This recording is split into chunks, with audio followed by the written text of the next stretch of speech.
연말정산은 근로소득세를 정산하는 과정입니다. 저희가 매달 월급을 받으면서 소득세를 내고 있잖아요. 근데 이 금액은 정확한 금액이 아니고 대략적으로 계산된 세금입니다. 1년간의 근로소득이 확정이 되면은 그 금액에 대한 정확한 세금을 계산을 한 다음에 내가 지난 1년 동안 대략적으로 냈던 세금과 비교를 해서 환급을 받거나 아니면 추가적으로 더 내거나 이렇게 정산하는 과정을 연말정산이라고 합니다. 연말정산 계산 구조는 크게 세 가지로 되어 있습니다. 첫 번째는 나의 근로소득 을 확정하는 절차, 두 번째는 이 소득에 대해서 소득공제를 적용하는 절차가 있습니다. 그리고 마지막으로는 계산된 세금에 대해서 추가적으로 이 세금을 줄여줄 수 있는 세액공제를 적용하는 절차가 있습니다. 그럼 연말정산에서 가장 먼저 해야 되는 것은 나의 1년간의 정확한 근로소득이 얼마인지를 먼저 확정하는 것에서부터 시작을 해야 됩니다. 저희가 월급 명세서를 보면은 기본급이라는 항목도 있고 식대라는 항목도 있죠. 기본급은 당연히 소득세를 떼는 항목이지만 식대 같은 경우에는 일정 금액 이하까지는 소득세를 떼지 않기 때문에 내가 받는 월급 중에서 소득세를 떼는 항목은 어떤 것이고 또 소득세를 떼지 않는 급여 항목은 어떤 것인지, 이 소득세를 떼지 않는 항목들이 잘 제외되어 있는지 정확히 파악하는 게 제일 중요합니다. 이 금액이 잘 제외가 되어 있어야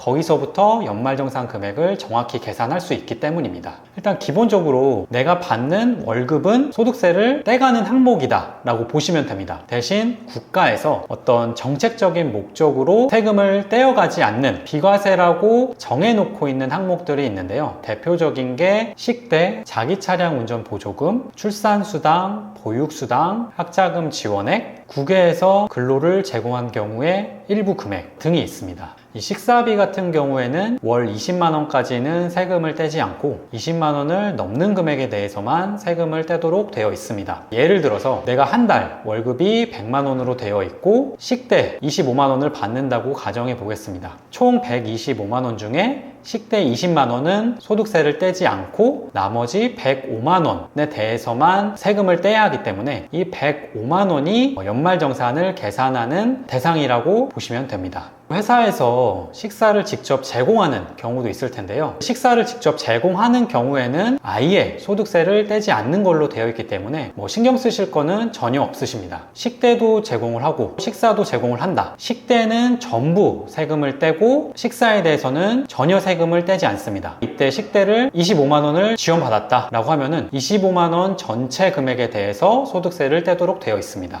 두 번째는 자기 차량 운전 보조금입니다. 내 차량을 회사 업무에 이용을 하고 회사에서 매달 일정 금액을 지원받는 경우가 생기는데요. 지원받는 금액 중에 월 20만원까지는 세금을 떼지 않아도 됩니다. 예를 들어서 월급 명세서에 기본급 100만원, 식대 30만원, 자기 차량 운전 보조금 30만원이 있다고 해보겠습니다. 기본급 100만원과 식대 30만원에서 20만원을 제외한 10만원, 자기 차량 운전 보조금 30만원에서 20만원을 제외한 10만원, 총 120만원이 연말정산 계산 대상 금액이다 라고 보시면 됩니다. 다음은 출산수당입니다. 근로자나 배우자가 아이를 낳고 회사로부터 출산수당을 받는 경우가 생기는데요. 이 출산수당 중에 월 10만원까지는 소득세를 떼지 않습니다. 예를 들어서 급여 명세서에 출산수당이 100만원이 있다. 10만원까지는 소득세를 떼지 않고 나머지 90만원에 대해서만 연말정산 계산을 한다 라고 보시면 됩니다.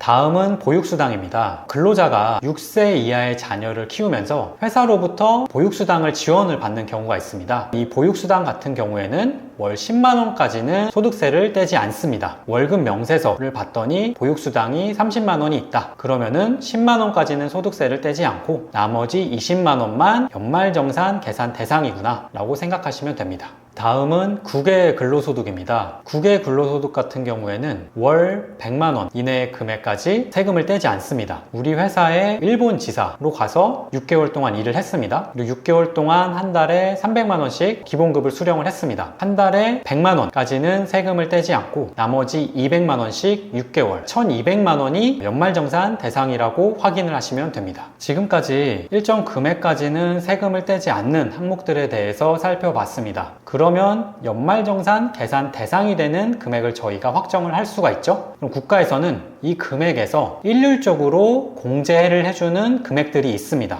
그러니까 차감해주는 금액들이 있는데요. 크게는 5구간이 있습니다. 가장 많이 적용되는 구간을 살펴보면은 이 금액이 1,500만 원을 초과하고 4,500만 원 이하다. 이때는 최대 1,200만 원까지 추가로 차감을 해줍니다. 또 4,500만 원을 초과하고 1억 원 이하다. 이때는 최대 1,475만 원까지 차감을 해줍니다. 내 금액이 어느 구간에 속하는지를 확인하고 이 금액들이 잘 차감되어 있는지를 꼭 확인을 해보셔야 됩니다. 이 금액이 정확하지 않으면은 아무리 뒤에서 소득공제나 세액공제를 잘 적용을 해봤자 내 연말정산 금액이 잘못돼 있을 수 있기 때문에 가장 먼저 이런 급여, 금액들이 제대로 계산 대상이 제대로 되어 있는지를 확인하시는 것이 연말정산의 첫걸음이라고 생각을 합니다.